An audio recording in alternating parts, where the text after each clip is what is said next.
김현정의 뉴스 쇼.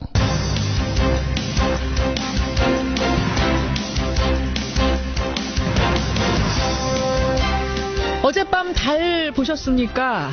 사실 조금 전까지도 떠있던 그 달이요, 정말 경이로운 우주쇼를 보여줬습니다.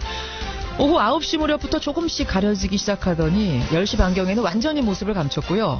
11시 8분경에 다시 보름달로 돌아왔죠. 잠시 그늘에 가려져 있었지만 다시금 원래의 빛을 되찾는 그 달을 보면서 자연의 섭리에 반복했습니다.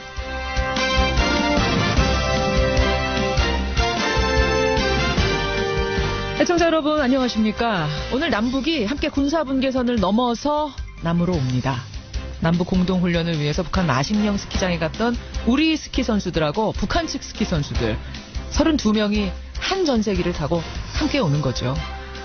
우리의 평창올림픽 크고 작은 우여곡절들이 있었습니다만 어젯밤의 그 달처럼 반짝반짝 제빛을 낼 것을 믿으면서 오늘 2부 도종환 문화체육부 장관도 만나보죠. 김현정의 뉴스쇼 출발합니다.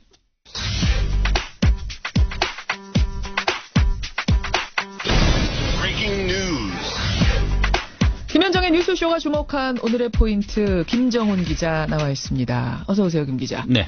첫 번째 포인트 뭐부터 볼까요?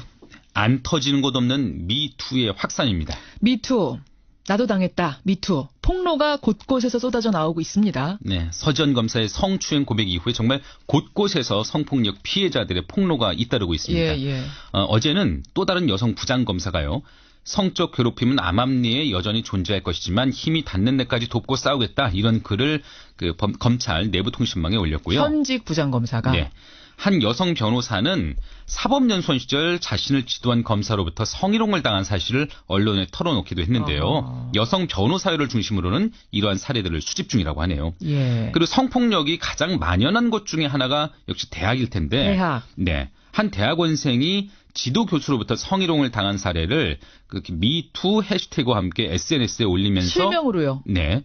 수백 회 공유되면서 공감을 받기도 하고 있는 상황입니다. 그렇죠. 그런 거 하면요. 이재정 국회의원 역시 SNS에 변호사였을 때 못했던 일, 또 국회의원이면서도 망설이는 일, 그러나 미투라고 적어서 관심을 모으기도 했습니다. 예, 서지현 검사가 지금 연락은 안 됩니다. 네. 연락은 안 되는 상태인데 보도자료를 어제 냈어요. 뭐라고 밝혔느냐. 나만의 문제가 아니다. 이게 지금 내가 겪은 일 그 자체의 집중보다 앞으로 뭘 할 건지에 관심을 가져달라 이렇게 얘기했죠. 맞습니다. 그러니까 뿌리 깊은 성폭력 문제를 이제 어떻게 근절할 것인가 이게 문제죠. 그렇죠. 우선 그 조직 전체가 발칵 뒤집힌 검찰의 경우에는 조희진 검사장이 진상규명과 피해회복 조사 단장을 맡아서 서지현 검사 사건뿐 아니라 조직 내 유사 사례를 조사하고 재발 방지 대책도 마련하기로 했다네요. 예. 성폭력에 대한 어떤 근본적인 인식이 좀 변화되는 그런 계기 됐으면 좋겠습니다. 그리고 오늘 권영철 기자가요. 검찰의 그 미투 릴레이 여기에 대해서 집중 취재를 했습니다, 여러분. 서지현 검사가 인터뷰에서 그런 얘기했죠. 나 정도의 추행이 아니라 성폭행을 당했던 사람도 있다라고 얘기했던 거 여러분 기억하실 거예요. 거기까지만 이야기하고 더 이상 이야기하지 않았는데 권영철 기자가 취재를 좀 해봤답니다. Y에서 함께 하시죠. 다음 뉴스 뭡니까? 네, 다시 열린 남북 하늘길입니다. 예, 남북 스키 공동훈련 어제 우여곡절 끝에 가느냐 마느냐 열차 전세기가 뜰 수 있느냐 없느냐 하다가 갔어요. 네. 오늘 돌아오고요. 맞습니다. 평창올림픽을 계기로 남북 간 하늘길도 2년 3개월 만에 다시 열린 셈이죠. 예. 어제 우리 측 선수와 지원 인력 45명을 태운 전세기가 북한 갈마 비행장에 착륙을 했고요. 예. 선수단은 마식령 스키장에서 북한 선수들과 만나서 1박 2일 공동훈련을 진행하고 오늘 다시 양양공항으로 돌아올 예정입니다. 그렇죠. 올 때는요. 북한 대표단 32명도 동승한다고 하네요. 예. 이렇게 되면 앞서 입국한 여자 아이스하키 선수단을 포함해서 북한 선수단 전원의 입국이 마무리됩니다. 이렇게 남과 북 사이에는 그 우여곡절도 있고 뭐 그렇습니다만 어쨌든 평화 무드로 가고 있는데 미국의 움직임이 심상치가 않아요. 네. 빅터 차 주한미 대사 내정자 사실은 아그레만까지 다 된 상태에서 돌연 낙마했다는 소식이 전해지네요. 네. 그러니까 예. 대북 군사 공격 방안에 반대했다. 이런 이유 때문이었죠. 그러니까 대북 선제 공격, 미국이 선제 공격하는 것에 대해서 나는 반대한다라는 입장을 표명했다는 게 지금 문제가 아니냐라고 미국의 언론들이 있습니다. 얘기를 하고 있는데 저는 두 가지가 문제인 것 같습니다. 하나는 주한미대에서 공백이 너무 길어지고 있는 건 아닌가. 1년째 아닙니까? 두 번째는 대북 선제 공격하면 안 됩니다라는 얘기를 했다는 것 때문에 낙마라면 이거는 참 보통 문제가 아니다라는 생각도 드네요. 더 강경한 사람이 오는 건가? 뭐 이런 느낌.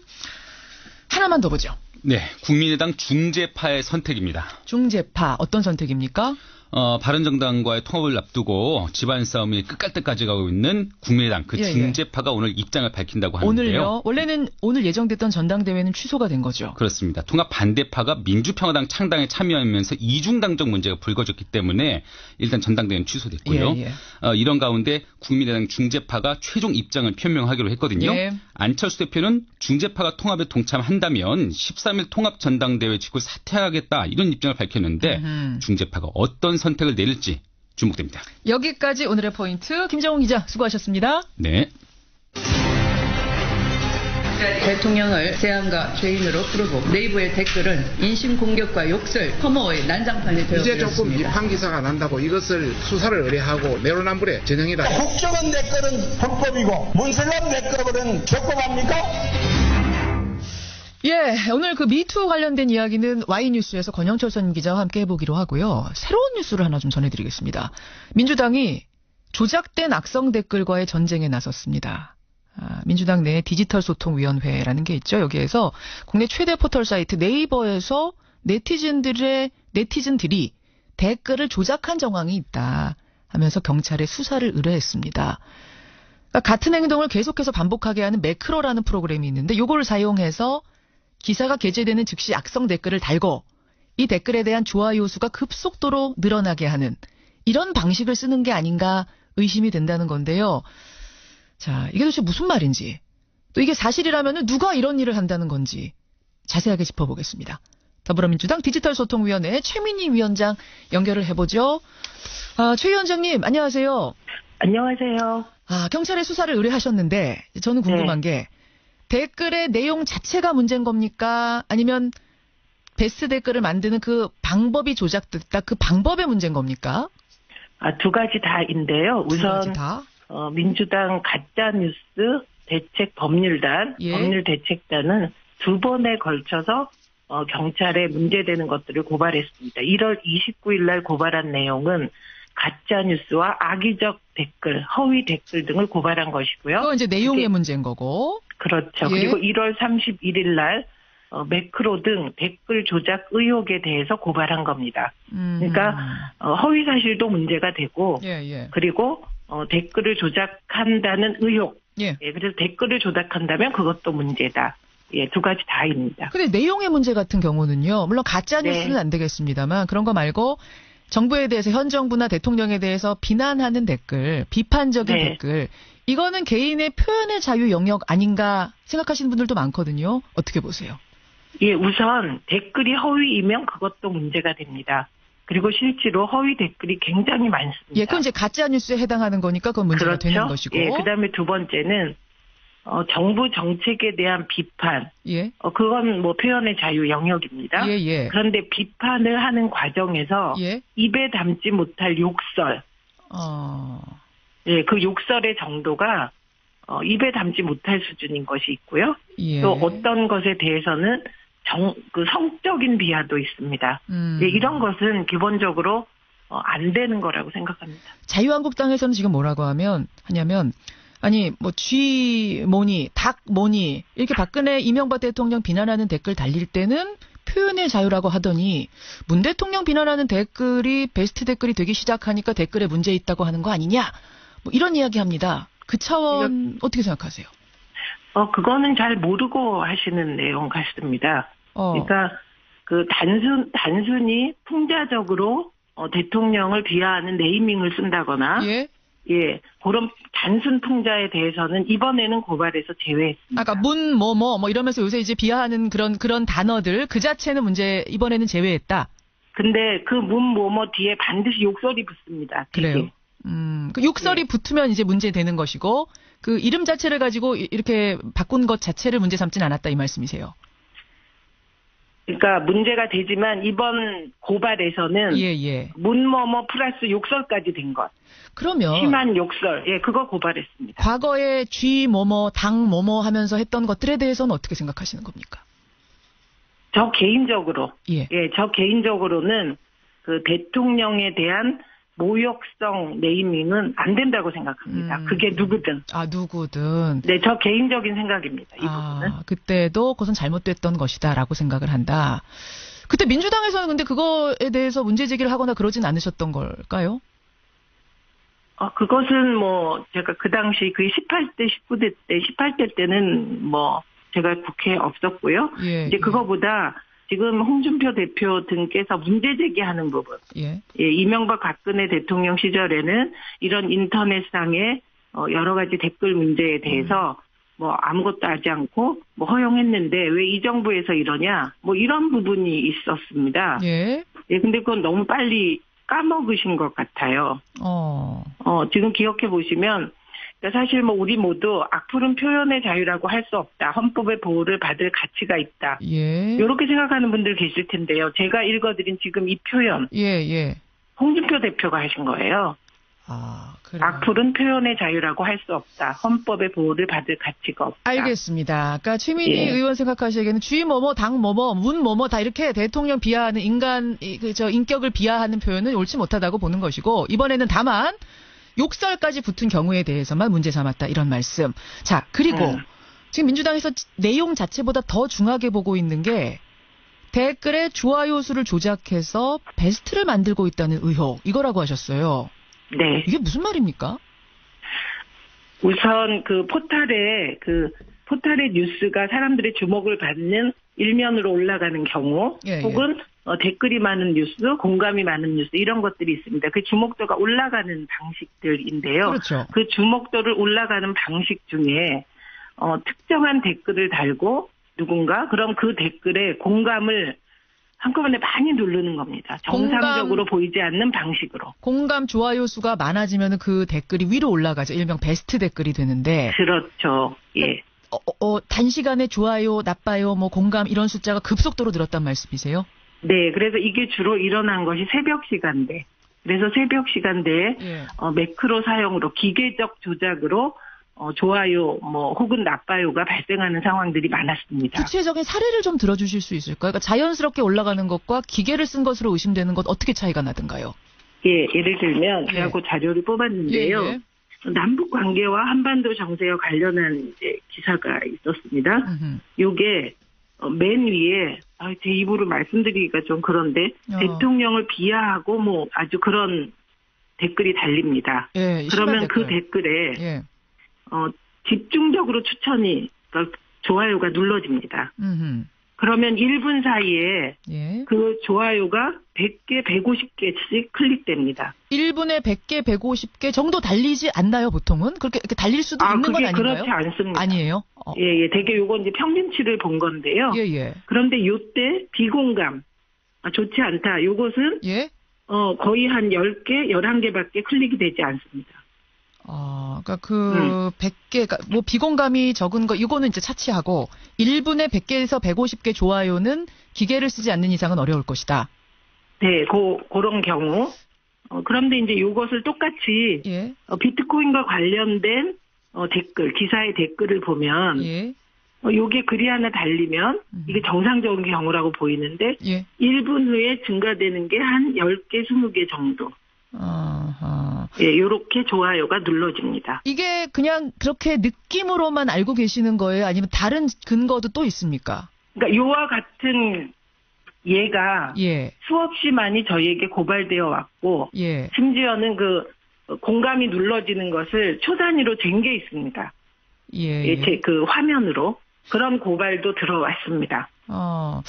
그거 외에 다른 근거는 없고요. 그러니까 숫자가 늘어나는 것만이 지금으로서는 의심되는 것. 아니 숫자가 비정상적으로 급격하게 늘어나는 것. 이런 경우가 많아졌기 때문에 저희로서는 이게 정상적인 상황이 아니기 때문에 수사를 의뢰한 것입니다. 그러니까 매크로를 근데 쓰지 않고 어떤 무슨 사이트라든지 이런 데서 우리 저기다가 저 좋아요 집중적으로 누릅시다 해가지고 1인 1 좋아요를 누르되 집중적으로 눌렀을 가능성 이런 건 없겠습니까? 물론 있을 수 있습니다. 그런데 그게 좌표찍기라고 하는 거거든요. 좌표찍기죠. 폐쇄망에서 특정 기사를 가서 우리 누르자. 누르자. 이렇게 해서 좌표찍기를 합니다. 그러면 이제 그 좌표찍기인지 매크로인지 확인할 필요가 있다는 것입니다. 확인을 해봐야 된다. 그러니까 좌표 네. 찍히면 어쨌든 1인 1좋아요를 누른 거니까 그것까지는 네. 뭐라고 할 수가 없는데 매크로를 돌리면은 이건 비정상적인, 비합법적인 방법이기 때문에 이건 큰 문제다 이런 말씀이신 거예요. 예, 지금으로선 그렇게 본다는 거고요. 그다음에 그것뿐만이 아니고요. 예. 네이버 아이디 구매 사이트, 예. 댓글 조작 사이트를 발견했습니다. 그게 무슨 말입니까? 네이버 아이디 구매 사이트? 우리가 보통 네이버에 아이디를 3개까지 가질 수 있습니다. 그렇죠. 그런데 네이버 아이디를 돈을 주고 사고 파는 사이트가 있었습니다. 그거는 근데 뭐 다른 이렇게 하려는 거 말고 다른 의도로 그렇게 하려고 할 수도 있는 거 아닌가요? 예, 어떤 의도이건 아이디를 사고 파는 것은 문제가 됩니다. 그리고 네. 무슨 단톡방 제보도 들어왔다고 제가 들었는데 그건 뭐예요? 이 단톡방 제보는 여러 가지 제보가 있었는데 저희가 이런 가짜 뉴스를 고발하고 댓글과 매크로를 고발한 이후에 이제 이것은 긴급 공지를 뿌린 메시지를 저희가 뭐라고요? 입수했습니다. 어떤 내용입니까? 그동안에 카톡방 등에 올린 정치 관련 메시지들을 빨리 자삭하라. 삭제를 하라. 자진 삭제를 하라. 네. 문제가 없었다면 그렇게 했겠는가 이 말씀이세요? 예, 뿐만 아니라 그 긴급 공지로 우리가 유추할 수 있는 것은 저희가 이제 댓글 조작이 이루어지는 과정을 이렇게 모니터를 하고 있으면 그 몇몇 아이디 그리고 특정 글이 올라오면 집중적으로 초기에 막 공감이 눌러집니다. 그래서 상위 노출되는 방식인데 이건 온라인상에서 네티즌들도 고발한 사안인데 이게 일사불란한 명령 체계가 있지 않나? 이런 의심을 할 수 있는 정황이 근데 있었습니다. 문재인 대통령의 지지자들도 어떤 특정 사이트 같은 데서 같이 우리가 여기다가 공감하는 것에 다 가서 누릅시다라는 방식으로 했을 때 이렇게 해서 올라간 경우들도 있었다고들 알고 있지 않습니까? 그것과는 다르던가요? 그 매크로 조작으로 의심되는 결정적인 것들이 좀 있어야 될 텐데. 아니 그 결정적인 거 아까 말씀드렸듯이 비정상적으로 공감수가 막 올라가는 이게 도저히 개별적으로 찍어서 올라가기 어렵다고 보는 그런 정도로 공감이 올라가는 경우가 있어요. 그건 두 경우가 있을 수 있다고 아까 말씀드렸습니다. 알겠습니다. 이게 기계 조작일 수 있고 가표 찍힐 수 있다. 그 부분에 대해서는 일단 경찰의 수사가 좀 필요하다. 아무리 봐도 정상적으로 보이지 않는다. 이런 말씀이신 거죠. 네, 그렇습니다. 그리고 일사불란한 명령 체계가 의심되는 정황. 그리고 이 방식이 과거의 국정원 댓글 부대가 조작하는 방식과 흡사하게 여겨졌습니다. 그래서 이런 의심 정황과 기초적인 자료가 있었기 때문에 경찰 수사를 의뢰한 것입니다. 상당히 좀 복잡한 문제네요. 그러니까 이 이상은 사실 더 이상 할 수 없으니 경찰이 수사해달라 이렇게 의뢰를 한 상태라는 것까지 그렇습니다. 오늘 전달드리고요. 또 인터뷰를 나중에 이어가도록 하죠. 고맙습니다. 네. 더불어민주당 최민희 디지털 소통위원장이었습니다.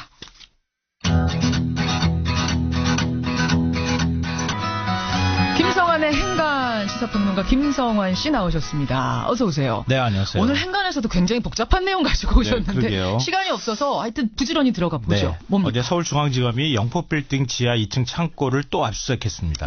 이 지난 25일 압수수색했던 창고와 층은 같지만 또 다른 장소입니다. 이 검찰은 이곳에서 이명박 정부 청와대에서 생산한 문건들을 다수 확보해 분석 중이다 이렇게 밝혔는데요. 영포빌딩 지하 창고에서 쏟아져 나온 대통령 기록물, 이 뉴스의 행간을 좀 살펴볼까 합니다. 영포빌딩은 이명박 전 대통령 소유였던 적이 있는데 청계재단 설립하면서 지금은 소유권은 이전된 곳이잖아요. 네, 그렇죠. 그럼 지금은 이전 대통령하고 관계 없는 곳이잖아요. 맞습니다. 근데 청와대 문건이 무더기로 나왔어요? 그러니까 이상한 거죠. 검찰 관계자 이렇게 말을 했습니다. 그 문건은 거기 있으면 안 되는 자료다. 이 검찰이 일주일 사이로 2차례나 영포빌딩을 압수수색한 이유가 바로 여기에 있습니다. 이 처음에는 다스가 BBK에 투자를 했다가 140억 원을 돌려받는 과정에서 이명박 대통령이 직권 남용을 했느냐. 그거였죠. 이 부분을 살펴보기 위해서 압수수색을 했거든요. 막상 창고에 들어가 보니까 청와대 문서 파일이나 그 상자 안에 BH라고 써 있고 청와대 제1부속실이라고 써 있는 이런 문건들이 막 쏟아져 나오기 시작한 겁니다. 아마 검찰도 놀랐을 거예요. 이 증거 능력에 대한 논란을 없애기 위해서 이번에는 다시 대통령 기록물 관리법 위반 혐의로 추가로 영장을 받아서 압수수색을 했다고 합니다. 네, 그래요. 영포빌딩에서 쏟아져 나온 청와대 문건, 이 뉴스의 행간 들여다보죠. 첫 번째 행간은 이명박 대통령 측이 처음으로 범죄 혐의를 인정했다입니다. 드디어 인정한 게 나온 겁니까? 네. 검찰이 압수수색한 직후에 어떤 일이 벌어졌느냐. 예. 이 지난 주말 이명박 대통령 측이 검찰에 공문을 보냈다고 합니다. 예. 착오로 보관 중이던 대통령 기록물이 압수됐으니 이를 대통령 기록관으로 이관해 달라. 착오였다. 예. 인정했네요. 검찰 수사가 시작된 이후로 이전 대통령 측은 계속 모르쇠로 일관했거든요. 그렇죠. 근데 제가 알기로는 이전 대통령 측이 구체적인 범죄 혐의와 관련해서 인정한 게 이번이 처음인 것 같습니다. 그러면 착오든 뭐든 간에 이렇게 되면은 이거는 처벌이 되는 거 아니에요? 그렇죠. 대통령 기록물법 위반이 됩니다. 예. 그러니까 대통령 기록물을 무단으로 유출한 사람은 7년 이하의 징역이나 2천만 원 이하의 벌금형을 받을 수가 있거든요. 그렇죠. 다만 이번에도 주어 없는 인정이었습니다. 그게 무슨 말씀이세요? 누가 왜 대통령 기록물을 다스창고에 옮겨놨는지 설명이 있어야 하잖아요. 예. 근데 그냥 착오였다 이렇게 돼 있습니다. 누구의 착오인지는 모르는. 네. 근데 주어가 빠져 있어요. 주어 없어도 이건 당연히 대통령이 들고 나온 거죠. 그건 달라요. 달라요? 이명박 대통령이 옮겨놨는지 아니면 다른 참모가 옮겨놨는지가 없잖아요. 나는 모르가 될 수도 있는 것이다. 그렇습니다. 그래요. 두 번째 인가는요? 두 번째 인가는 세 장의 그림이 하나로 겹쳐졌다입니다. 세 장의 그림이 뭡니까? 도곡동 땅 다스 BBK입니다. 이명박 전 대통령 측은 그동안 나와 전혀 상관없는 일이다 이렇게 주장을 해왔잖아요. 세 가지 다 그렇죠. 그게 아닐 수 있다는 게 이번에 드러났다는 겁니다. 어떻게요? 검찰이 압수수색했던 비밀 창고가 어디냐? 이명박 전 대통령 처남인 고 김재정 씨가 예. 포스코 건설과 도곡동 땅 매매 계약을 맺은 바로 그 장소입니다. 예. 이 김 씨는 1987년 후지기공과 함께 다스를 처음으로 설립한 인물이잖아요. 그렇죠. 하필 그가 MB가 소유한 영포빌딩 지하 2층을 사무실로 사용했다는 겁니다. 이명박 도곡동 땅 다스가 하나의 그림으로 겹쳐지죠. 예. 그리고 이번에 검찰이 압수수색한 문건에 뭐가 있었느냐? BBK 현안보고 문건이 들어있었다고 합니다. 그래요. 그러면 그리고 같은 장소에서 이전 대통령 재임 시절 청와대에서 생산한 문건이 무더기로 쏟아져 나왔습니다. BBK 현안보고 문건하고 청와대에서 나온 문건이 같이 있었다. 이걸 겹쳐진다. 과연 우연이라고 할 수 있습니까? 누군가 좀 그런 생각이 들었어요. 이명박표 도화지에 계속 반복해서 그림을 그리는 거 아닐까? 참 표현 한번 시적이십니다. 마지막 행가는 뭐예요? 마지막 세 번째 행가는 제2의 태블릿 PC가 될 가능성이 높다입니다. 이 기록물이요? 네. 왜요? 영포빌딩 지하창고에서 대통령 기록물이 나왔다? 청와대 문건이 폐지도 아니고 왜 다스창고에서 나오겠습니까? 왜 청와대 문건을 외부로 빼냈을까요? 왜요? 두고두고 계속 창고에서 봐야 할 필요가 있었거나 아무에게도 보여주고 싶지 않았거나 둘 중 하나 아니겠습니까? 그러네요. 국가기록관으로 이관하고 싶지 않을 만큼 아주 중요한 문건이 아니고서야 예. 상식적으로 이런 일이 벌어질 리가 없다는 겁니다. 그렇기 때문에 제2의 태블릿 PC가 될 가능성이 높다 이렇게 말씀드린 건데요. 예. 검찰이 아스물을 계속 분석하고 있으니까 여기서 어떤 걸 찾아내느냐에 따라서 상황이 일거에 반전될 수도 있을 것 같습니다. 자, 이 뉴스도 놓치지 말아야 할 부분 오늘 김성환 씨가 짚어주셨습니다. 고맙습니다. 네, 고맙습니다. 이가탄의 뉴스쇼 2부 출발합니다. 민주당에서 인터넷 댓글 조작에 대해 수사해달라. 이 인터뷰 들으시고는요. 박상현님, 매크로 프로그램 존재한다고 봅니다. 지금 댓글 수준이 너무 수상하거든요. 이렇게 말씀하시는 분이 있는가 하면 2720님은 그런데요. 최근에 남북 단일팀 문제라든지 비트코인, 최저시급 이런 것 때문에 실제로 좀 여론이 반전되고 있지 않은가, 그런 민심이 반영된 것일 수도 있지 않겠습니까? 라는 문자도 들어오는데, 그렇기 때문에 민주당에서는 이제 수사가 필요하다. 경찰 쪽으로 넘긴 것 같습니다. 매크로로 보이지만 그런지 아닌지는 알아달라. 여러분 의견 좀 받아보기로 하고요. 2부 가죠. 오늘 2부 첫 순서는 예고드린 대로 도종환 문체부 장관 만나겠습니다. 질문거리들이 많네요. 오늘 탐정 손수호에서는 운전자가 분명히 음주를 했고요. 심지어 음주 단속을 하려는 경찰 앞에서 소주 한 병을 마셨습니다. 그런데 이 운전자 무죄가 났습니다. 음주운전도 무죄가 났고 그 소주 한 병을 마시면서 적발하려는 거를 방해한 행동도 공무방해가 안 됐습니다. 무슨 이유일까요? 오늘 탐정에서 들여다보죠. 미투 운동, 서지현 검사로부터 촉발된 이 미투 운동을 오늘 권영철의 와이뉴스에서 다루는데요. 지금 검찰 내부의 분위기는 실제로 어떤 건지, 또 서지현 검사가 얘기했던 내용들은 어떤 부분들이 지금 진상조사가 되고 있는 건지 꼼꼼히 들여다봤답니다. 함께 하시죠. 50원의 단문 100원의 장문 유료 문자 샵 1212 카톡 레인보우까지 열어놓고 출발합니다. 평창 동계올림픽 오늘로써 딱 8일이 남았습니다.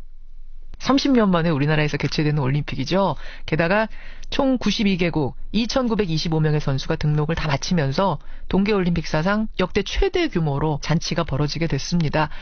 어제는요, 북한 마식령 스키장에서 열리는 남북 공동훈련을 위해서 우리 측 대표단이 북한에 갔고요. 함께 남한으로, 우리나라로 올 예정입니다. 참 여러 우여곡절 끝에 개막식 눈앞에 두고 있는 이분 심경은 어떨까요? 오늘 문화체육관광부 도정환 장관 연결을 해보겠습니다. 도 장관님 안녕하세요. 네, 안녕하세요. 많이 바쁘시죠? 굉장히 바쁩니다. 참 우여곡절 끝에 이제 정말 눈앞까지 왔네요, 올림픽. 네네. 소감이 어떠세요? 이미 이제 외국 선수들이 들어오고 예. IOC 위원장도 오셨고요. 예. 외신 기자들 다 들어와 있고요.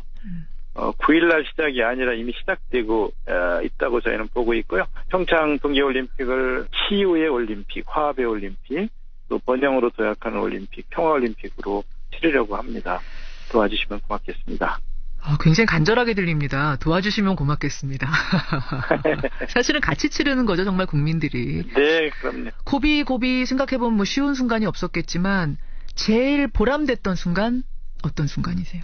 스위스 로잔에서 IOC 위원장이 주재하는 남북 IOC 위원과 남북 체육부 장관이 모여서 최종 결정을 하는 자리에서 예. 많은 논란도 있었고 뭐 뜨겁게 토론도 했습니다만 북쪽의 선수들이 최대 규모로 22명이 참여하기로 결정을 하고 여자 아이스하키 단일팀도 구성하고 예. 모든 장비는 IOC가 이 선수들에게 지원하기로 하고 하면서 합의를 했던 그 순간이 기억에 남습니다. 사실은 그게 보람된 순간이기도 하지만 좀 어려운 순간이기도 하지 않으셨어요? 이틀간을 회의를 했는데요. 예. 굉장히 어려웠었습니다. 그렇죠. IOC에서는 최소 5명 이상의 경기에 뛰어야 하고 12명이 내려가서 35명으로 구성을 해야 하고 이러면서 5명 이상은 뛰어야지만 이게 단일팀이다라고 주장하면서 그걸 굽히지 않아서 예. 저희는 또 우리 아이스하키 협회에 전화를 해서 예. 우리 입장은 어떤지 물어보고 우리 감독이 3명 정도는 받을 수 있다고 해서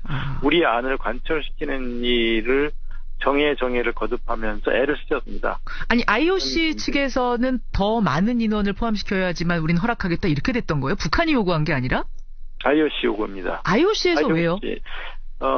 이 올림픽이 지난해까지 미국과 북한이 예. 군사적으로 충돌하면 올림픽을 치를 수 없을지 모른다라는 예. 걱정이 있었고요. 또 특히 평화를 구현하는 올림픽이 되어야 한다는 생각이 IOC 측에서 강했고요.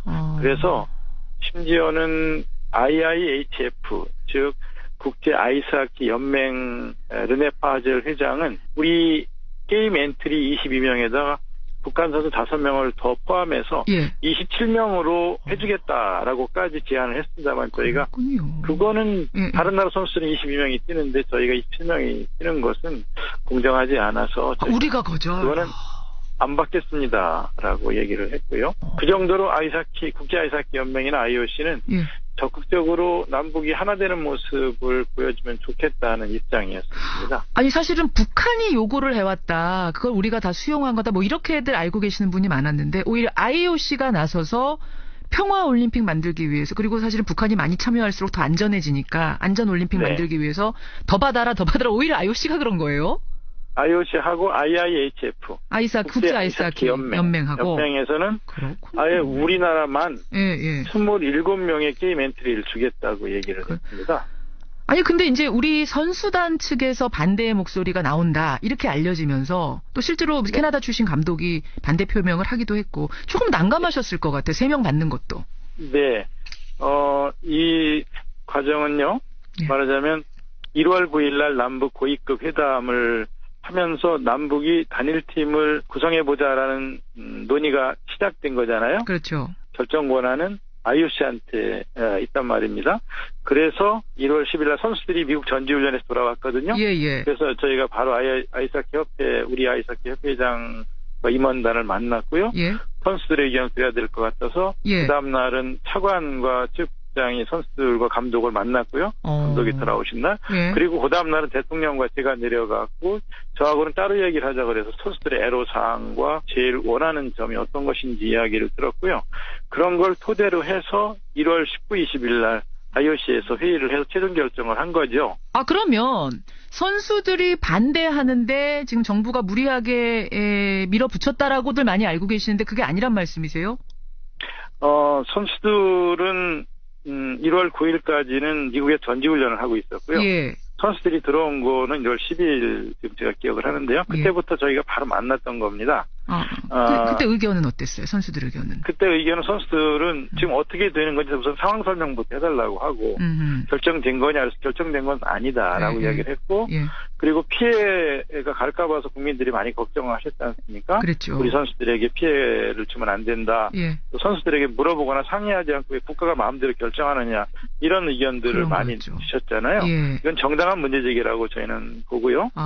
또 피해가 가지 않기 위해서 어떻게 할 것인가를 논의를 했고 그래서 취소받을 수 있는 인원 이야기가 나왔고 그래도 국민들이 생각하시기에는 3명을 받으면 북한 선수 3명을 받으면 우리 선수 3명이 제외되는 거라고 생각을 하시잖아요. 혹은 팀워크가 흐트러지는 거 아닌가 이 부분을 더 걱정하셨거든요. 팀워크가 흐트러지는 거 그런 걸 걱정을 하셨고요. 당연한 걱정이라고 생각합니다. 그런데 5경기를 나갈 선수가 4경기를 나가거나 또 30분을 뛸 선수가 25분을 뛰거나 하는 경우는 있을 수 있습니다. 이걸 피해라고 하면 피해라고 저희도 이제 인정을 합니다. 그런데 그렇게 양보하면서 크게 얻을 수 있는 것도 한번 생각해 봤으면 좋겠다는 얘기를 하고 싶었어요. 그런데 이제 그걸 왜 국가가 결정하느냐라고 말씀을 이제 하시지만 저희는 다른 나라와 다르게 또 국가대표 선수촌을 세워서 국가대표 선수들이 와서 국가가 지원해서 같이 훈련을 하면서 국가를 위해서 자기 양보하실 수는 없겠습니까? 라는 의견을 선수들과 계속 나눴던 거고요. 그리고 더 중요한 건 선수들이 원하는 것은 여자 아이스하키가 인기 종목에서 벗어나서 국민들의 관심을 많이 받고 지속적인 지원을 받을 수 있는 방안을 마련해달라는 거였어요. 지속적인 지원과 관심을 통해서 2022년 베이징 동계올림픽 때는 자력으로 8강에 나갈 수 있도록 지원해달라는 것이고 저희는 그렇게 할 생각이 있습니다. 그런 것을 충분히 설명하니까 결국 오케이가 된 거. 지금은 다 이해하는 거예요, 선수들이 그러면? 지금은 충분히 이해하고요. 남북 아이스하키 선수들이 지금 같이 합동훈련을 하고 있지 않습니까? 처음엔 서먹서먹했어요. 그런데 밥도 따로 먹고 그랬었습니다. 그런데 지금은 훈련도 같이 하고 또 스테라 머레이 감독이 잘 이끌어 주시면서 서로 통성명하고 그래서 나이도 알고 이름도 알면서 그래요. 언니 동생이 딱 정해졌고요. 아, 그래요? 밥도 같이 먹고?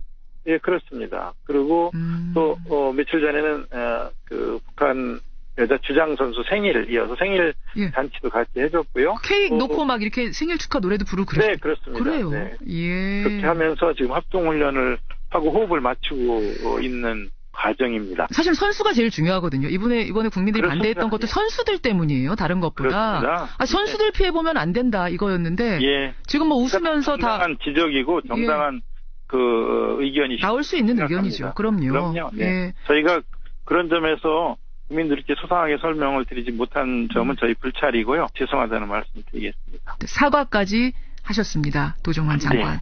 예. 지금은 어쨌든 웃으면서 생일 축하 노래까지 같이 불렀다니까 울컥하네요. 네. 다행입니다. 예. 다행입니다. 네. 아이스하키 단일팀, 우리 얘기 좀 나눠봤고. 그 금강산에서 치러지기로 했던 남북 합동 공연이요. 네. 장관님, 그건 왜 취소가 된 거예요? 공식적으로 통지문에 나오는 내용들은 남쪽 언론이 올림픽이 성공되기를 바라는 북측의 그 진정성에 대해서 이해해주지 않고 여러 가지 보도들을 많이 하는 것, 특히 또 2월 8일 건군절 행사 같은 행사에 대한 여러 가지 문제 제기를 하는 것들 때문에 못하겠다는 그게 공식 통지문이었습니다. 북한에. 네.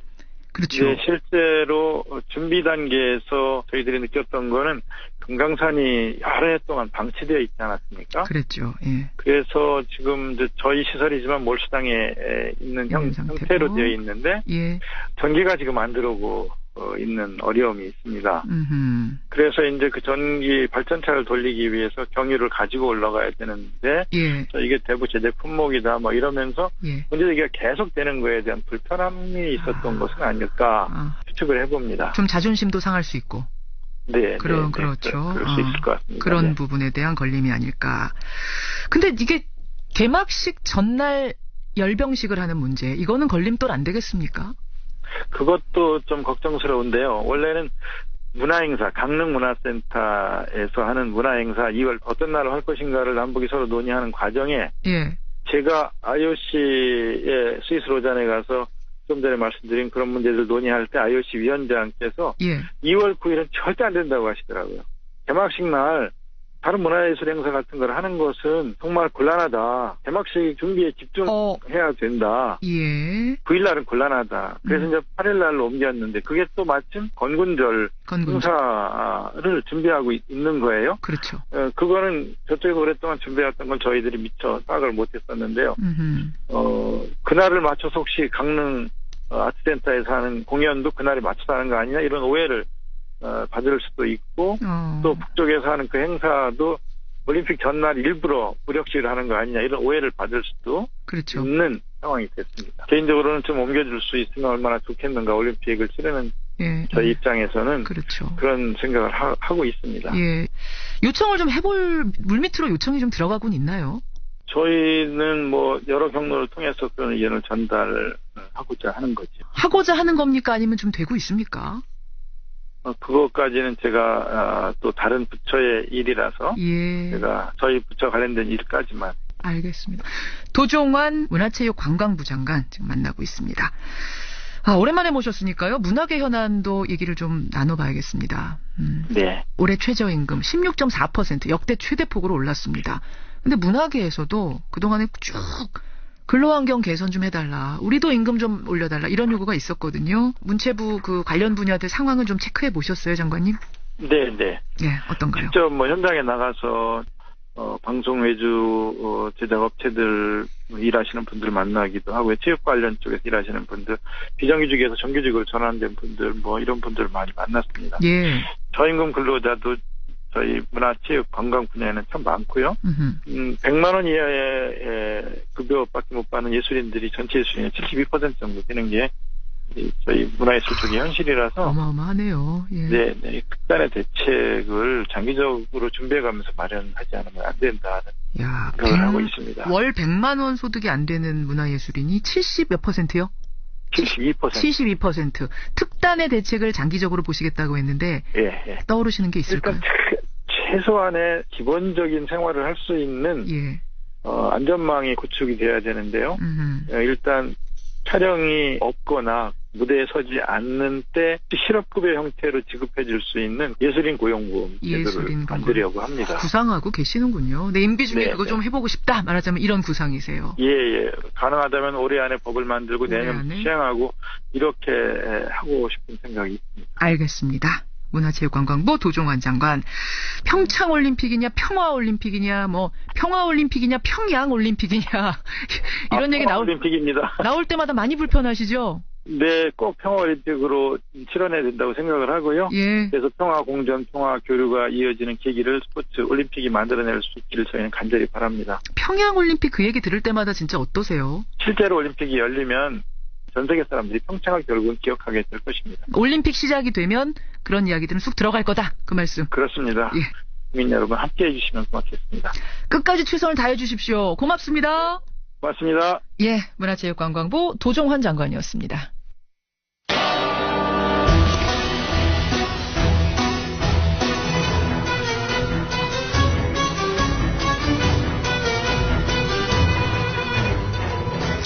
탐정의 눈으로 사건을 들여다봅니다. 탐정 손수호.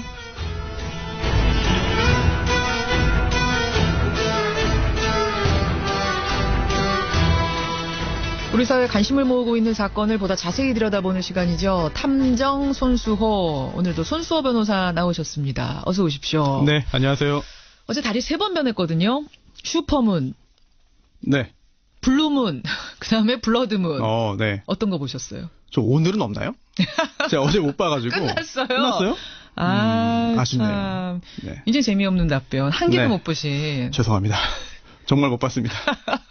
삶의 여유를 좀 가지고 살아가시기를 네. 바라면서. 손수호 변호사, 다른 못 본 손수호 변호사. 오늘 사건은 뭐 가지고 오셨어요? 네. 술은 마셨지만 음주운전은 안 했다. 기억하시죠? 기억하죠. 유명한 가수 말입니다. 김상혁 씨든가요? 그렇죠. 아이돌 가수가 했던. 예, 네. 예. 나 음주는 했지만 음주 운전은 안 했다. 운전해놓고. 그렇습니다. 그 사건 같은 경우에는 처벌을 받았죠. 받았죠. 네. 그런데 실제로 술을 마시고 운전을 했고 또 측정했더니 그 기준치를 넘었어요. 예. 그런데도 처벌을 받지 않은 경우들이 있습니다. 그렇죠. 네. 그런 경우들이 있는데요. 오늘 탐정에서 그러한 사건들, 또 최근에 또 판결이 하나 선고됐습니다. 크게 화제가 된 사건이 있죠. 네. 그러한 사례들을 모아서 한번 소개해드리겠습니다. 우선 최근 판결 굉장히 논란이 컸어요. 무슨 이런 경우가 다 있냐 이런 댓글들이 줄줄이 달렸었는데 어떤 사건이었어요? 네. 청주에 사는 30대 남성 A씨가 있었는데요. 예. 작년 4월에 술 마시고 운전하다가 20m 앞에서 경찰이 음주운전 단속하는 걸 발견했습니다. 20m 앞에서 경찰? 네. 급히 차를 세우고요. 예. 그런데 근처에 있던 편의점으로 들어갑니다. 그럼 도망간 거잖아요. 단속 피해서. 그렇긴 한데요. 단순한 도망이 아니었고요. 예. 경찰이 따라왔는데 편의점에 들어간 다음에 예. 숨은 게 아니고요. 편의점 냉장고 안에 있던 소주 한 병을 꺼냅니다. 보통은 그 적발하려는 경찰 앞에서 도망가면 네. 경찰이 다 따라와서 잡는 거죠. 그렇죠. 도망가봤자 소용없는 거죠. 그렇습니다. 소용없죠.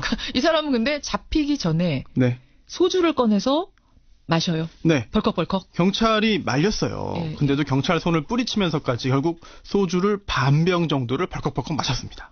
아니 지금 음주 단속 측정을 해야 되는데 측정을 앞두고 왜 술을 더 마십니까? 네. 좀 이상한 일이긴 합니다. 예. 일단 소주 한 병을 더 마신 다음에 음주 측정을 했습니다. 예. 그랬더니 혈중 알코올 농도가 0.082% 나왔습니다. 면허 정지 수치. 그렇습니다. 당연히 그렇죠. 네. 그런데 이 편의점에서 급하게 마신 이 소주 반병 때문에 일이 복잡해졌습니다. 그 이유가요. 이제 이 음주운전으로 처벌하기 위해서는 운전을 할 당시에 운전을 할 그 시점에 혈중 알코올 농도를 확인해서 그게 처벌 기준 이상이어야 하는데 예. 이게 그 다음에 운전을 했던 시점 다음에 소주 반병을 마셨기 때문에 그 차를 세우고 일단 세웠잖아요 지금. 그렇습니다. 세우고 편의점에 가가지고 소주 반병을 마셨기 때문에 네, 이게 수치가 참 애매하게 나와버린 거죠. 믿을 수 있는 건지 없는 건지가 헷갈려져 버린 거예요. 그렇습니다. 운전할 당시에 그 수치를 계산하기가 힘들어진 건데 이게 어디서 또 이런 정보를 또 이미 세상에. 들었던 것 같습니다. 그래서 대단한 사람들 많아요. 검찰이 이게 음주운전으로는 이제 그 도로교통법 위반으로는 그 기소하지 못하고 수치가 없으니까 이제 공무집행 방해죄 등으로 기소를 했습니다. 그렇죠. 적발을 해야 되는지 측정을 해야 되는데 이 사람이 도망가서 그걸 방해해 버렸으니까 공무집행 방해죄로 가능하죠. 네, 그런데 법원은 여기에 대해서 무죄 판결을 선고합니다. 기소는 됐는데 네, 재판에서 무죄 판결이 선고된 건데요. 이유는요? 네, 첫 번째는요. 이제 이 음주 측정이라는 구체적인 공무 집행이 시작되기 전에 소주를 마셨다. 그렇다면은 그 음주 측정 행위를 방해한 걸로 볼 수는 없다. 그러니까 소주 반병을 마신 게 측정을 막 기계를 들이대고 있는데 마신 게 아니지 않느냐. 그렇습니다. 야, 그래 법의 허점을 노린 거 아니에요? 네, 그리고 또 이게 공무집행 방해라기보다는 증거인멸 행위하고 비슷하다. 그런데 이 증거인멸은 언제나 다 처벌하는 게 아니고요. 자기 자신의 내 형사사건에 관한 증거를 인멸한 거는 처벌하는 규정이 없거든요. 다른 사람의 형사사건의 증거를 인멸하면 처벌을 하지만 진짜요? 내 사건에 대해서는 내가 증거를 인멸해도 처벌받지 않습니다. 그건 마치 내 가족을 숨겨줬을 때는 문제 안 되는 것처럼 그렇습니다. 그런 거랑 비슷한 거군요. 결국은 도덕적으로는 비난받을 수 있지만 법적으로는 무죄 판결이 선고된 거죠. 그럼 과학적으로 추정할 방법은 없어요? 이 사람이 비록 이제 그 운전대를 놓은 다음에 소주 반병 마셨지만 그 전에는 얼마쯤이었을까를 과학적으로 추정할 방법. 그런 건 없습니까? 그 도망간 사람들 추정할 때 그런 방법 쓰던 것 같기도 하던데. 네, 있어요. 있죠? 방법이 있습니다. 그 유명한 위드마크 공식인데요. 위드마크 많이 들어봤습니다. 네, 이게 스웨덴의 위드마크 박사가 만든 거예요. 그래서 위드마크예요? 네, 그 공식인데요. 이게 수학적인 계산을 거쳐서 운전 당시에 혈중 알코올 농도가 어느 정도였는지를 거꾸로 추정하게 되는 공식인데요. 10시간이 지난 뒤에 음주 측정해도 이 사람이 얼마인지를 네. 유추할 수 있게 해주는 그렇습니다. 그런 과거에 그 수치를 추정하는 공식인데요. 그렇죠. 이게 술을 마시면은요, 사람이 혈중 알코올 농도가 올라가죠. 예. 올라갔다가 서서히 올라갔다가 일정 시간 지나면 자연히 분해되면서 내려갑니다. 예. 네, 이거를 여기에서 착안한 건데요. 뭐 성별, 남자인지 여자인지, 또 몸무게는 어느 정도인지, 예. 음주량이 어떤지, 또 마신 술의 그 알코올 도수가 어떤지 등등을 종합적으로 고려해서 수학적으로 계산하는 겁니다. 그 음주량이라 그러니까 주량, 평소에 얼마나 마시는가? 평소가 아니고요. 실제로 마신 양. 실제로 마신 네. 양. 그런데 이 A씨 같은 경우에는 이 위드마크 공식을 적용했어요. 예. 그랬는데도 운전 당시에 0.05% 이상이라고 보기 어렵다는 결과가 나왔기 때문에 결국 빠져나갈 수 있었던 것이죠. 그랬던 거군요. 네. 그러니까 뭐 지금 법적으로 이랬다니까 어쩔 수 없긴 하지만 이게 참 개운하지가 않고 아까 말씀하셨듯이 도덕적으로 지탄할 수밖에 없는 사례란 말입니다. 이렇게 하면 절대 안 되는 거죠. 그렇습니다. 예, 절대로 안 되는 것이고요. 이 사안 같은 경우에도 대법원까지 올라가면 공무집행방해죄 유죄 판결 선고될 가능성도 아직은 남아있을 것으로 그렇죠. 보입니다. 그렇죠. 그리고 또 오늘 저희가 이러한 사례들을 소개해드리는 이유가 이렇게 해서 피해 나가시죠? 라고 권유해드리는 게 절대 아니고요. 절대 아닙니다, 네, 여러분. 절대 아닙니다.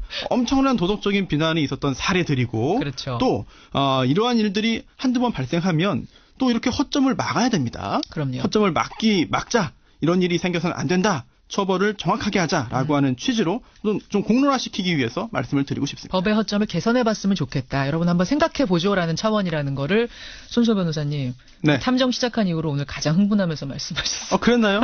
가장 목소리 높여서 여러분 안 됩니다라는 얘기를. 안 돼요, 진짜. 안 돼요. 자, 그럼 이런 식으로 음주운전과 관련된 사건, 우리 사회에서 정말 비난 많이 받았던 그러나 참 희한한 판결 나왔던 사건 뭐 있어요? 네, 첫 번째는요. 크림빵 뺑소니 사건입니다.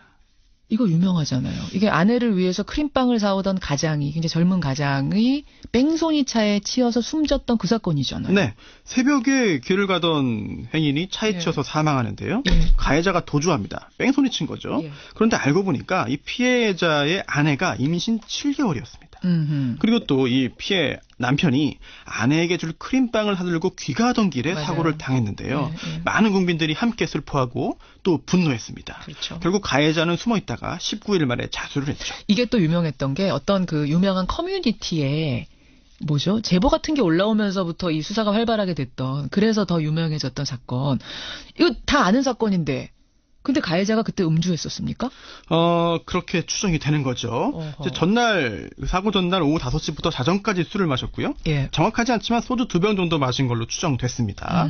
그리고 음주가 끝나고 1시간 40분 정도 지나서 사고를 냈기 때문에 음주운전을 한 걸로 사실 볼 수가 있겠죠. 당연하죠. 하지만 그 사고 직후에 뺑소니 쳤고 19일이나 지나서 나타났기 때문에 결국 운전 시점에 혈중 알코올 농도를 측정할 방법은 없었습니다. 19일이나 지나서 나타났기 때문에 위드마크 공식을 19일 지난 것도 할 수 있어요? 사실 할 수는 있죠. 다만 정확하지 않기 때문에 증거 능력이 인정되지 않는 게 문제일 뿐인데요. 이 사건 같은 경우에도 검찰은 위드마크 공식을 적용해서 했어요, 하긴. 추정을 했습니다. 그래서 0.162%라는 0.16이면은 뭐 면허 정지, 당연히 면허 정지 수치죠. 취소죠. 엄청난 수치. 많이 취한 건데, 하지만 법원은 그 증거를 인정하지 않았습니다. 왜냐면은 이게 당시에 함께 있던 사람들하고 비슷하게 술 마셨다는 이야기만 있었지 구체적으로 정확히 이 피고인이 얼마나 마셨는지를 알 수 없다. 이렇게 애매한 경우에는 증거로 인정할 수 없다라고 한 거죠. 그러니까 위드마크 공식이라는 게 다 인정되는 게 아니군요. 그렇습니다. 이 공식 자체에 한계가 있어요. 음주 속도, 술의 종류, 안주를 먹었는지, 안주를 뭘 먹었는지, 또 심지어 개인적인 체질에 따라서도 결과가 달라지기 때문에 한계가 분명히 있습니다. 그럼 법원이 위드마크 공식을 내긴 내지만 법원이 이 경우는 됩니다, 안 됩니다 이렇게 판단하는 거예요? 네, 검찰이 증거를 제출을 하지만 증거 능력 인정 여부는 법원이 판단하는 거죠. 그렇군요. 그리고 이 사건 같은 경우에 이제 음주운전 부분은 무죄였지만요. 뺑소니는 유죄였습니다. 그렇죠. 즉 특가법에서 도주 차량 운전자는 가중 처벌하는데요. 이게 인정되어서 징역 3년형이 확정됐습니다. 겨우 3년이요? 사람 죽었는데? 형사재판의 특성을 감안해야 됩니다. 이제 범죄 사실의 인정은요, 합리적인 의심의 여지가 없을 정도의 증명에 이르러야 하고 그렇게 이르지 못하면 무죄 판결 내릴 수밖에 없는데요. 사실 이 사건에서 주목할 부분은 이 뺑소니 쳤더니 음주운전 무죄 나왔다, 이게 절대 아니고요. 뺑소니를 쳐도 결국은 붙잡힌다는 건데요. 어떻게도 잡힌다. 네, 아까 말씀해 주신 대로 커뮤니티에서 이게 너무 이제 화가 나는 사건이니까 네티즌 세대가 분석을 했습니다. 그래서 가해 차량의 차종까지 특정을 했고요. 또 그러다 보니까 직접 그 파손된 부분을 수리하기 위해 차 부품을 구입하려고 시도했고 그 과정에서 결국 꼬리를 잡혔고 자수하게 된 거죠. 저 사이트 기억났어요. 보배드림이죠. 네, 그렇습니다. 그 사이트. 맞아요. 많은 사건에 있어서 그 해결에 도움을 주는 그 사이트인데 요즘처럼 뭐 블랙박스도 많고 또 전문가급의 네티즌들이 많습니다. 이런 상황에서는 뺑소니 쳐도 결국은 다 잡힐 수밖에 없는 것이죠. 뺑소니는 안 된다. 해서 득될 게 없다. 결국은 잡힌다. 잡히면 가중처벌된다. 이걸 기억하셔야 된다 말씀. 그렇습니다. 음주운전에 대해서 의심을 할 수 있기 때문에 엄격히 봐서 증거가 없다 하더라도 부족하다 하더라도 전체 형을 선고함에 있어서는 반영이 됩니다. 방송인 이창명 씨도 비슷한 경우 아니었어요? 그렇습니다. 역시 그 사고 발생 후에 20시간 지나서 경찰에 출석했는데요. 이 당시에도 위드마크 공식 적용했더니 알코올 농도가 0.164였습니다. 그래서 검찰은 음주운전이라고 주장했죠. 하지만 법원은요. 술자리에서 마신 술의 양, 속도 등을 판단하기 어렵다면서 음주운전 부분은 무죄로 판단하고요. 자, 무죄를 받긴 했습니다만 여러분 그 일로 인해서 뺑소니 쳤다는 이유로 인해서 얼마나 대중의 시선이 싸늘해졌습니까? 아직도 그 부분을 기억해야죠. 아직도 방송 복귀 못하고 있는 거죠. 바로 그겁니다. 절대로 안 된다는 이야기. 비난이 쏟아졌던 기막힌 음주운전 100태 두 번째는 뭡니까? 네, 만취해서 운전했는데도 무죄. 이번에는 아예 만취해요? 이 잘 이해가 안 되죠. 하지만 가끔씩 이런 일이 생깁니다. 정말요? 네. 2016년이었습니다. 50대 B씨가 정말 만취해서 운전했어요. 그러다가 적발당했습니다. 근데 음주 측정을 거부했고요. 경찰서에 가자는 동행 요구도 거부했습니다. 그래서 경찰이 순찰차에 강제로 태워서 경찰서로 데려가서 음주 측정했는데 보통 그렇게 하죠. 0.175%가 나왔어요. 0.175면 굉장히 많이 나온 거죠. 그럼요. 정말 만취죠. 법원이 그런데 무죄 판결을 선고했습니다. 이상하죠? 아주 이상하네요. 왜 그랬을까요? 왜요? 체포 과정에 절차적인 문제가 있었기 때문입니다. 경찰이 체포하는 과정에? 네. 경찰이 이 B씨를 경찰서로 데리고 가는 과정에서요. 적절한 절차를 거쳐서 현행범으로 체포한 게 아니라 임의동행 형식으로 데려갔습니다. 즉 같이 가자. 라고 데려간 건데 그런데 그때 이 B씨가 자발적으로 거기에 응하지 않았어요. 그런데도 이제 강제로 데려간 것이고 또 당시에 동행하지 않아도 된다는 점을 알려주지도 않았습니다. 미리 뭐 이렇게 줄줄줄 얘기해야 되는 거 있죠. 그런 걸 안 했다는 얘기군요. 그래서 경찰서로 데리고 간 것 자체가 불법적인 체포로 인정이 됐고 이렇게 불법 체포를 한 다음에 경찰서에서 측정한 음주 측정 수치이기 때문에 위법하게 수집한 증거, 위법 수집 증거가 돼서 증거 능력을 상실했습니다. 근데 손 변호사님, 저는 이거는 좀 동의하기가 어렵네요. 어쨌든 와서 잰 거 누구나 뻔히 아는 거고 CCTV에 다 녹화돼 있을 거고 0.175가 나왔는데 그래도 무죄다? 그 수치가 증거 능력을 상실하니까 다른 음주의 증거가 없는 거죠. 이게 수치의 법이군요. 증거가. 왜냐하면 이렇게 엄격하게 증거 능력을 절차적인 측면에서 판단하지 않으면 고문이라든지 조작이라든지 이런 것들이 좀 횡행할 수 있기 때문에 그래서 엄격하게 적용을 하는 겁니다. 미란다 원칙 이런 거 말씀하시는 거 맞죠? 그런 것도 포함이 될 수 있겠죠. 포함해서 그걸 지키지 않으면 그 이후의 행위도 다 무효가 된다. 이런. 자, 그럼 이거 들으시는 분들이 그럼 이제부터 나 음주 측정할 때 그냥 버티면 되는 거야? 버티면 무죄야? 이렇게 생각하실까 봐 겁나요. 절대 아닙니다. 절대 아닌데요. 절대 아니죠. 네, 이제 음주 측정 거부죄가 있습니다. 그래서 음주 측정을 거부하면은 당연히 형사처벌 받고요. 이게 세 번째 적발된 사람하고 같은 수준의 법정형이에요. 가장 높은 수준으로 규정이 되어 있고요. 또 경찰이 이런 사안에서 현행범 체포 절차를 거쳤다면 이거는 그 후에 측정한 수치의 증거 능력은 당연히 인정됩니다. 그러니까 이 해당 사건의 경찰이 좀 실수해서 맞습니다. 착오를 해서 생긴 우연한 일이지. 네, 경찰의 실수 때문에 덕을 본 거지. 절대 이런 일은 사실 잘 생기지 않습니다. 음주 측정 거부하면 더 크게 처벌받는다는 거 이것도 명심해야 되고 다음 사례 가죠. 세 번째. 음주운전 버스기사 해고 무효. 잠깐만요. 승용차도 아니고 버스기사, 그 많은 사람을 싣고 다니는 버스기사가 음주운전을 했는데 해고가 무효가 됐어요? 네, 2014년이었는데요. 출근길에 버스 탄 승객이요. 운전기사한테 술 냄새 난다. 라고 해서 112에 신고합니다. 실제로 측정해봤더니 0.064%였어요. 이것도 정지죠. 네. 그래서 그 다음에 취재규칙에 따라 해고했습니다. 하지만 기사가 법적 대응을 했고요. 법원은 해고가 무효라고 판결했습니다. 왜요? 이게 술을 직접 아침에 마신 게 아니고요. 전날 마신 술이 덜 깬 거였습니다. 그래서 이거를 잘 모르고 그냥 운전했던 것이고 또 14년 무사고 운전 경력 또 성실한 근무 태도 등등이 반영되었습니다.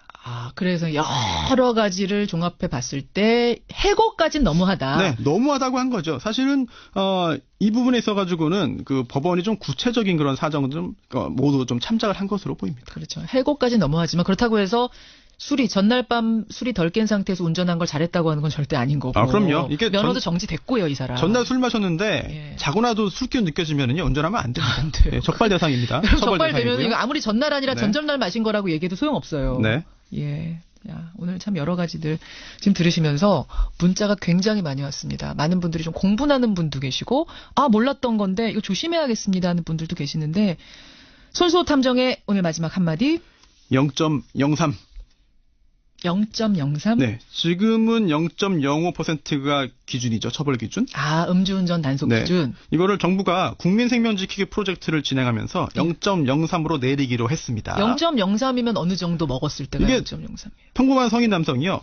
술 한 잔, 즉 소주 한 잔 또는 맥주 한 잔 마시고 1시간 지나면 0.03%입니다. 맥주 딱 한 잔이요? 네. 그러니까 아예 입에도 대지 말란 얘기죠. 그렇군요. 운전하기 위해서는. 그렇군요. 음주 후 잡은 핸들, 저승가는 핸들이라는 표가 있습니다. 길거리에서 많이 보여요.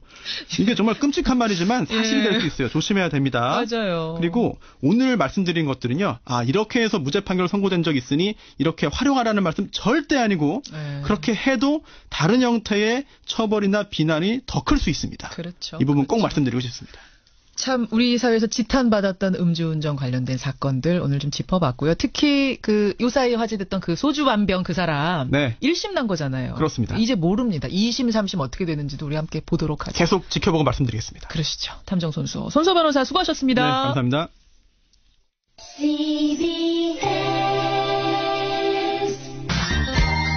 조성환 장관과의 인터뷰 들으시고 박지영님, 여자 아이스하키 팀은 이번 기회에 온 국민의 관심을 받게 되는 그런 측면도 있네요. 인기 종목이 될 수 있는. 김정호님, 올림픽은 평화를 지향하는 대회죠. 한반도 평화의 밑거름이 될 수 있는 단일팀 됐으면 좋겠습니다. 이렇게 지지하는 문자들. 하지만 인터뷰를 듣고도 여전히 나는 반대다 하는 문자도 있습니다. 조삼호님, 대통령과 장관까지 와서 그렇게 얘기하는데 그게 선수들한테는 압박처럼 느껴져서 거기다가 싫다라고 할 수 있었겠습니까? 선수들 입장이 여전히 안타깝게 느껴지네요. 선수들 화이팅 응원합니다. 이런 문자도 들어옵니다. 예. 미투 관련해서는 5180님, 서검사의 폭로는 빙산의 일각입니다. 깊이 들여다보면 가관일 겁니다. 군대, 경찰, 권력기관들 점검해야 하고 일벌 100개 해야 합니다 하셨는데, 대학원에서도 이런 일이 지금 벌어지고 있습니다. 한 대학원생이 미투 실명을 걸고 미투 운동을 시작했거든요. 저희도 접촉을 해보도록 하겠습니다. 그런가 하면 탐정 손수호 들으시고 오호규님, 각을 하고 음주 측정하면 수치 올라가니까 여러분 조심하세요 그러셨는데, 아니 오호규님, 각을 하느냐 마느냐가 아니라 음주하시면 운전하면 안 돼요. 권영철 선임 기자. 네, 안녕하십니까. 권영철 선임 기자도 약주를 좀 하시잖아요. 저는 술을 좋아하는데 술이 저를 싫어합니다. 그런 분들이 꽤 있죠. 조금 전에 나간 손수호 변호사도 그 케이스잖아요. 네. 술이 싫어하는, 술이 거부하는. 어쨌든 술이 거부하지 않는 분들도 이젠 한 잔만 마셔도 무조건 강한 처벌이 있답니다. 절대 안 된다는 거 기억을 하시고요. 오늘 Y뉴스 제가 많이 다뤘습니다. 오늘 내용 들어가 보죠. 서지현 검사가 성추행 당한 사실을 공개하면서 검찰 내 성폭행도 있었다고 언급을 했지 않습니까? 했습니다. 예, 그게 사실로 확인이 됐습니다. 그 서지현 검사의 JTBC 인터뷰 내용 잠시 한번 들어보시죠. 먼저 듣죠. 성폭력이라는 것은요, 크게 세 가지로 나눠볼 수 있습니다. 예. 성폭행이 있고요. 성폭행은 강간을 의미합니다. 그렇죠. 성추행은 강제추행을 의미하고요. 예. 성희롱이라는 것은 언어적 성폭력을 얘기합니다. 그렇게 세 가지인데요. 성추행, 성희롱뿐만 아니라 사실은 성폭행도 이루어진 적이 있으나 전부 비밀리에 덮고 전부 비밀리에 덮었다. 네. 이렇게 얘기한 후에 서지현 검사는 그건 피해자가 있기 때문에 제가 함부로 얘기할 상황은 아니어서요 하고 끝났습니다. 네. 자, 바로 여기에서 많은 분들이 검찰 내에서 그러니까 여자 검사를 성폭행한 사람이 있었단 말이야. 그리고 그걸 덮고 넘어갔단 말이야. 저게 정말이야? 귀를 의심했습니다. 네. 이걸 취재해 보신 거예요? 예, 취재를 해 보니까 가해자는 수도권 검찰청에서 근무한 A 검사고 예. 피해자 역시 수도권 검찰청에서 근무한 B 검사입니다. 가해자도 검사, 피해자도 검사였다. 예, 검사에 의한 검사에 대한 성폭행 사건이 실제로 있었던 겁니다. 있었군요. A 검사는 부친이 검찰에서 고위직을 지낸 법조인인 것으로 이렇게 알려지고 있습니다. 예. 사건이 일어난 시기는 성범죄 친고죄가 폐지된 이유라는 사실만 공개를 하겠습니다. 거기까지만 공개하시는 이유는 뭡니까? 분명한 것은 2차 피해가 일어나서는 안 되기 때문에요. 예. 더 이상의 상세한 정보는 공개하기가 어렵습니다. 자, 그럼에도 불구하고 우리가 이 사건에 대해서는 진상을 파악하긴 해야 네. 합니다. 문제를 지적하고 벌 받을 사람이 있으면 벌 받아야 하니까요. 네. 그래서 조금 더 들어가 보겠습니다. 가해자인 A 검사, 지금도 검찰에서 근무합니까? 퇴직했습니다. 그런데 퇴직한 이후에 변호사로 등록을 하지 않고 기업체에서 법무 관련 일을 하고 있는 것으로 확인이 됐습니다. 변호사의 한 관계자는 A 검사가 퇴직한 뒤에 변호사로 등록을 하면은 엄격하게 심사하기로 하고 준비를 했는데 예. 등록 신청을 하지 않고 있다가 기업체 법무실로 취직했다 이렇게 얘기를 했습니다. 그 얘기는 그럼 변호사들 사회에서도 법조계 사회에서는 이미 알려진 얘기라는 거네요. 그 성폭행 사실이. 암암리에 알려져 있죠. 암암리에 쉬쉬하면서. 검찰 내부뿐만 아니라 변호사 사회에서도 알만한 사람들은 아는 일이라는 거죠. 그러면 이 사실이 드러나면서 이 A 검사는 퇴직한 거예요?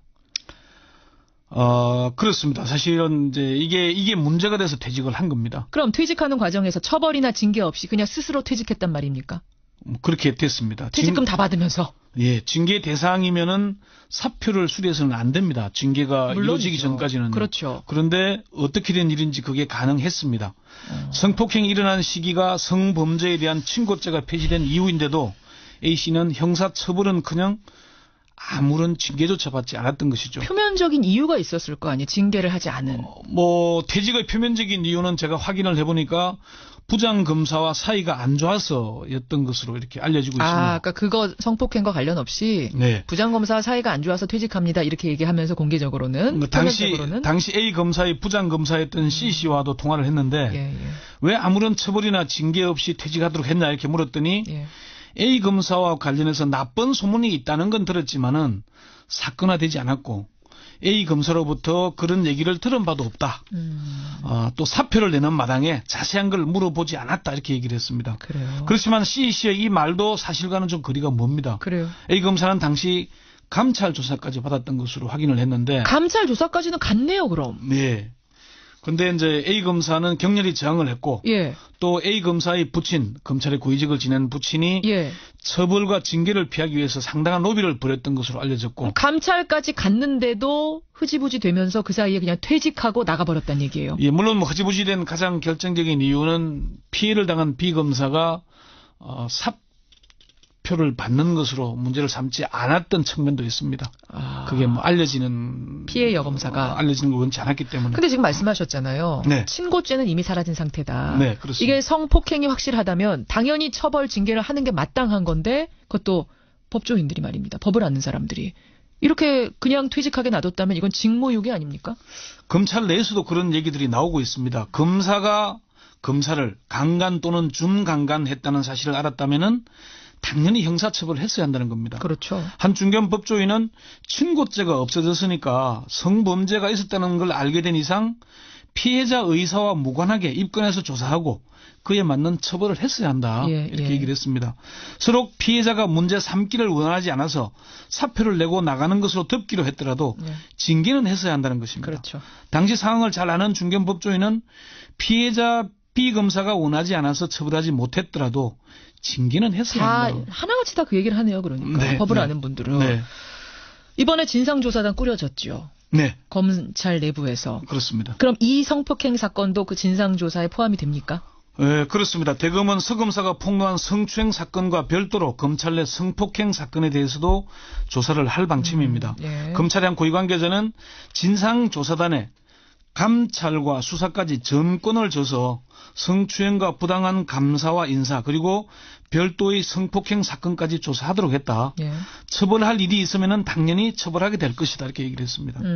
다만 변수는 피해자인 B 검사가 구체적인 사실을 밝히지 않을 경우에 A 검사, 지금은 뭐 A 씨에 대한 처벌이 쉽지 않다는 점입니다. 검찰의 한 핵심 관계자는 무슨 일이 있어도 2차 피해는 없어야 한다. 피해자가 당시 사실을 밝히지 않는 이상 검찰로서는 수사를 해서 처벌하기는 쉽지 않은 국면이다. 이렇게 얘기를 했습니다. 지금 말이죠. 서검사 폭로 이후에 추가 폭로가 잇따르고 있어요. 네. 예, 검찰에서 시작된 미투 운동. 지금 청취자들도 사실 문자를 꽤 많이 보내주세요. 저희가 이제 성함을 말씀드리지 않고 어제부터 조금씩 소개를 해드리고 있는데 이분도 미투할 사람 진짜 널렸습니다. 다만 피해자 신상 공개 때문에 못 알리고 있습니다.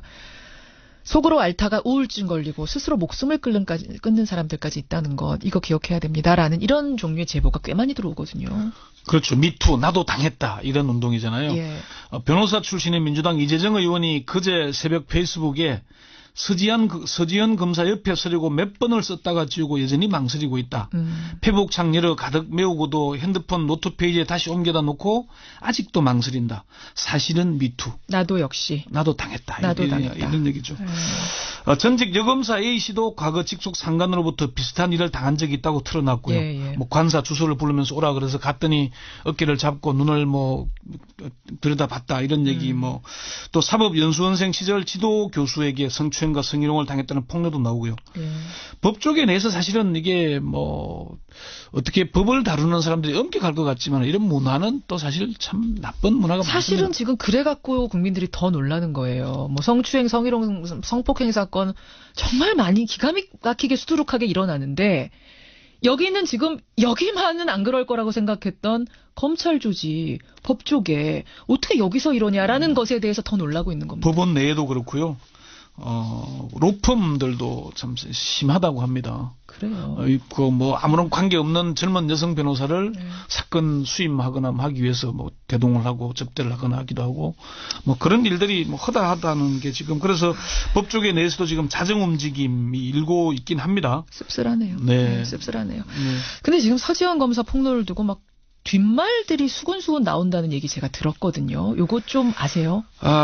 뭐 방송에서 언급하기 어려운 말들이 나오는 게 사실이지만 대세는 아닙니다. 그러니까 나오고 있긴 있는 거고요. 소문 같은 것들이. 뭐 평가나 소문 또는 뭐 팩트 체크 뭐 이름으로 해서 나오고는 있는데 그걸 뭐 언급하는 건 적절치 않은 것 같고요. 예. 법무부나 대검에서 철저한 진상조사를 천명하고 나섰고 신속하게 진상조사단을 꾸려서 조사에 착수한 만큼 뒷말이 확산되지도 않을 것으로 봅니다. 이번 서지현 검사의 폭로의 핵심은 현직 검사가 자신의 실명으로 성추행을 당한 사실과 그로 인한 2차 피해 사실을 공개했다는 점입니다. 그렇죠. 서지현 검사 인터뷰 내용 다시 한번 들어보시죠. 예. 사실 제가 범죄 피해를 입었고 또 성폭력의 피해를 입었음에도 거의 8년이라는 시간 동안 내가 무엇을 잘못했기 때문에 이런 일을 당한 것은 아닌가. 굉장히 내가 불명예스러운 일을 당했구나라는 자책감에 굉장한 괴로움이 컸습니다. 그래서 이 자리에 나와서 범죄 피해자분들께 그리고 성폭력 피해자분들께 결코 당신의 잘못이 아니다 라는 것을 얘기해주고 싶어서 나왔습니다. 제가 그것을 깨닫는데 8년이 걸렸습니다. 결코 당신의 잘못이 아니다. 네. 이 부분을 꼭 사실 기억해 주기를 바라고요. 검찰 내에서도 이번 기회에 검찰 내 마초 문화를 바꿔야 한다는 얘기들이 많이 나옵니다. 남성 중심주의, 권위주의적인 이 문화. 예, 사실 문화가 뭐 그런 문화, 음주 문화, 폭탄주 문화와 함께 그렇죠. 네. 그런 게 있었거든요. 사실 미투 나도 당했다 이런 운동 자체가 이제 검찰 내에서는 미투라는 호랑이 등에 올라탄 기호지세다 이런 얘기들이 나옵니다. 이번 기회에 제대로 바로잡지 않으면은 검찰에 설 기회가 없다 그런 얘기들이 나오고 있는 거고요. 예. 많은 분들이 오진성님 조폭처럼 서열식으로 되는 조직들에서 이런 일이 혹시 아까 마초문화라고 말씀하셨잖아요. 예, 그런 것 아닌가라는 생각도 든다. 검사와 판사들이 그렇게 성범죄를 저지르고 나면은 성범죄자에 대한 형량도 후하게 되는 거 아닌가 걱정된다는 8487님 같은 문자도 들어오고요. 당연히 뭐 그런 점이 있습니다. 너무 가벼운 게 사실이거든요. 또 하나는 이번에 자체 조사한다는데 그냥 자체 조사로 맡겨도 되느냐 이런 문자도 꽤 많이 들어온다는 거 소개해드리면서 권혁철 선임 기자 수고하셨습니다. 네.